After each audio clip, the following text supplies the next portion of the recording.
मोठी उलाढाल असलेली मोठं काम चालू असलेली ही कृषी उत्पन्न बाजार समिती आहे। गेले अनेक वर्ष अनेक लोकांनी या बाजार समितीचे नेतृत्व केले।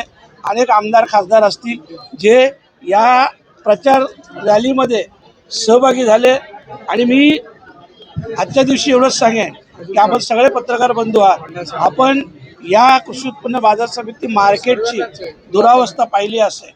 मला माहित नाही या दुरावस्थेला कोण जबाबदार आहे, परंतु हे जे काम आहे ही दुरावस्था आहे ही लवकरात लवकर केली जाईल। आणि मी मतदारांना देखील आवाहन करतो, मी तर इथं पहिल्यांदा आलोय आणि पहिल्यांदा आल्यानंतर ही दुरावस्था बघितली, खूप वाईट वाटलं।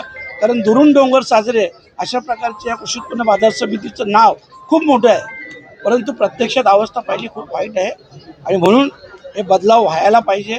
ज्याप्रमाणे भिवंडी लोकसभेत बदल झाला, मी कृषी उत्पन्न बाजार समितीला देखील आवाहन करेन, एक वेळा आपण आमच्या सगळ्यांवर विश्वास ठेवा। आपण निवडणुकीनंतर त्वरित पाहाल की इथं कशा प्रकारचं काम डेव्हलपमेंट कार्यवाही चालू होतं।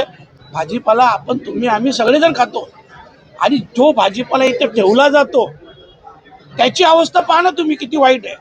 तो कशा प्रकारे ठेवला पाहिजे, त्याची व्यवस्था कशी असायला पाहिजे याचं देखील नियोजन नाही।